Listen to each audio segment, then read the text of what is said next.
Hi, this is Mike. I'm here to show you how I'm making my HHO generator. I saw a design online. I was looking for a little bit, and I saw a guy. He's a very smart man. I believe him more than any of the other ones.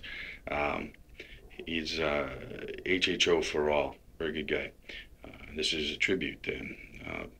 I took his design while using electrical boxes, and I liked that idea. It made a lot of sense. So I have expanded on that a little bit, and I've been putting together the pieces, and I'm actually starting to assemble the unit.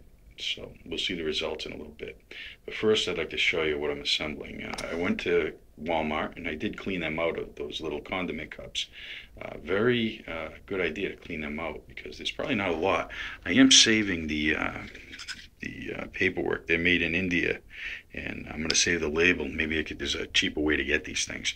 They are only $4 for $1 if you can find them.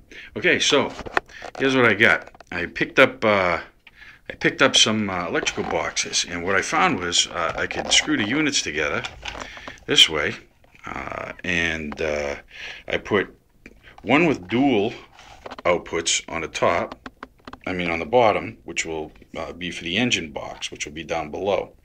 And then the top one, what will happen is you'll have both a bubbler recycler reservoir where the bubbles that do come out from the gas will have a chance to settle and flow back in. There'll be 2 ports, and at the top, as you can see, each side, so this is a 2-unit setup. Parallel. What I have is a simple reducer, since it's a smooth PVC, nice 1/2 inch fits right in there, and then we have a 1/2 inch to 1/4 inch with the barbed pipe fitting. So what I did was I played around with some of the cup designs, and what I was thinking was I'll have a positive or a negative on the top. One polarity on the top and on the bottom will be the same, with one spacer cup, and then a dual for the negative or positive, whatever the opposite of the outer edges are. That's not very much. I'm assuming this is going to generate a little heat, but we will see. I also put together something else that I'll show you in a moment, but the problem I'm running into with this is when you take the cover and you put the cover on, it doesn't quite fit. The cups just are slightly too big, so what I may have to do is I'm thinking I may cut or grind out the middle part where the cups touch in the center, and take a second cover and put that on top, and then that way that will give me a spacer for the cover. We may do that. First, what I'll probably do is I'll actually test this design. I'll reassemble it and put it in a jar and just see what we get for gas with just the cell itself. And then this will be all closed up. It'll be a nice little cell.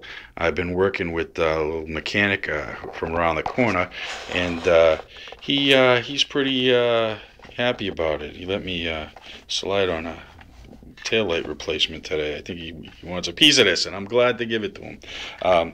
So anyways, that's that. Now, in the meantime, I had another piece. I had found some stainless washers. They're heavy duty, and what I did was I just gooped it, so I have to let it sit overnight. We'll test it in the morning or later this afternoon.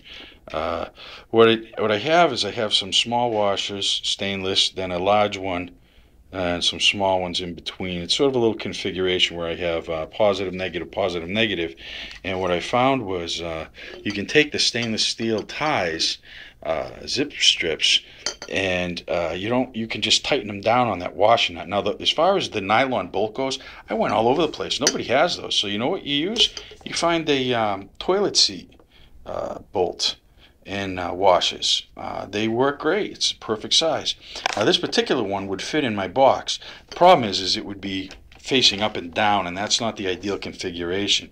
If it's going to be sitting in a configuration like this, the cup design really does lend itself to that, because you can drill some holes through the tops of the cups and allow the bubbles to come up so they don't resettle, as so wisely spoken by HHO for all in one of his videos.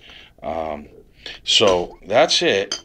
that's what we have. I have a positive or a negative in the center coming up and going to the top. So I gotta be careful because I'm still gooping here, so I don't want to move this around too much. I don't want to let the goop dry. And then what I did was to get these in there and make a good fit, the easiest heck, especially if you're using like a marshmallow jar or plastic jars, you heat up just the tip of the stainless zip tie, and you just push it right through. It goes right through. You get a nice fit. And as far as the top one, I couldn't get my drill bit off because I lost my chuck. So what I did is I started it with a punch and just worked it out with a knife, and it was pretty easy to get it in there. You don't want it to pop through too far because you want the gas to come right off the top end, so you don't want to go in too deep. So it's all set to go. Next video will be to test. Okay, so let's see what happens. We're having fun.